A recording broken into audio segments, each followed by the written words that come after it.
ఆర్థిక వనరులు అట్లాగే మెరుగైనటువంటి వసతులు ఏర్పాటు చేయడానికి కావాల్సిన విధంగా క్యాబినెట్ పూర్తి స్థాయిలో అమలు చేసుకుంటూ పోతా ఉన్నాం.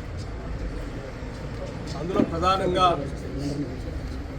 పెద్ద ఎత్తున మున్సిపాలిటీస్ అన్నిటికీ కావలసిన విధంగా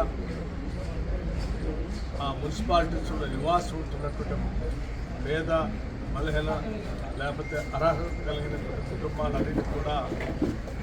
దశాబ్ద కాలం పైబడి ఎదురు చూసిన రానటువంటి రేషన్ కార్డుని ప్రజాప్రభుత్వం వచ్చిన తర్వాత వెంటనే అర్హత కలిగినటువంటి వాళ్ళందరూ కూడా రేషన్ కార్డులు ఇవ్వడం జరిగింది. అలాగే మార్కెట్లో 50 నుంచి 55 రూపాయలు బియ్యం రేటు ఉంటే అటువంటి మేలు రకమైనటువంటి ధనవంతులు పెద్దవాళ్ళు తినేటువంటి ఆ బియ్యాన్ని సన్న బియ్యాన్ని ఈరోజు ప్రతి మనిషికి 6 కేజీల లెక్క కట్టి రేషన్ కార్డు హోల్డర్స్ అందరూ కూడా పంపిణీ చేసే కార్యక్రమం చేస్తూ ఉన్నాం. ఆ 200 యూనిట్లకు అయ్యేటువంటి ఆదా చేసుకుంటే ఆ బిల్లు ఆదా అయితే ఆ కుటుంబానికి ఏదైనా ఉపయోగపడుతున్న ఆలోచనతో రాష్ట్ర ప్రభుత్వం వాళ్ళ తరఫున విధించే వాళ్ళందరికీ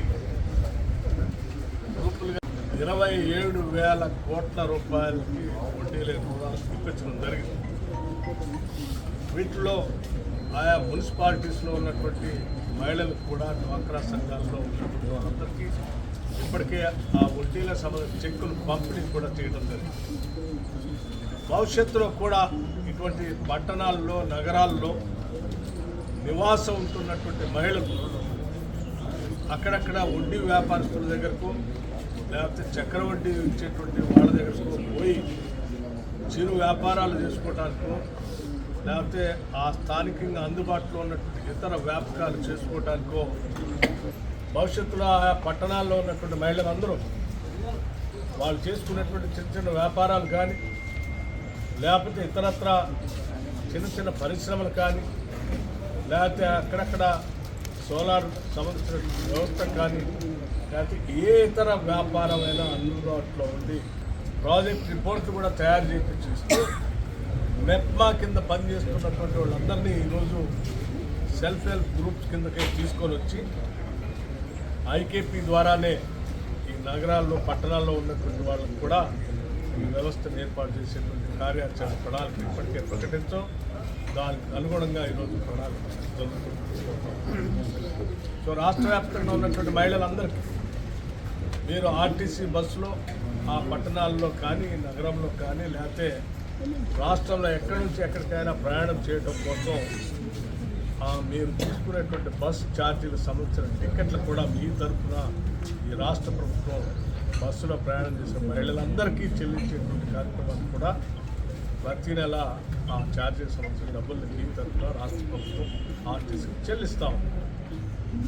అలాగే భవిష్యత్తులో ఈ పట్టణాల్లో ఉన్నటువంటి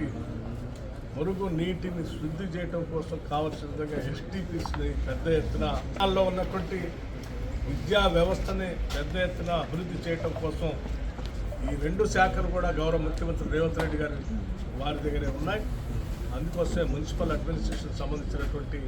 ఈ వ్యాపకాలకు సంబంధించిన వారు ప్రత్యేకంగా దీనిపైన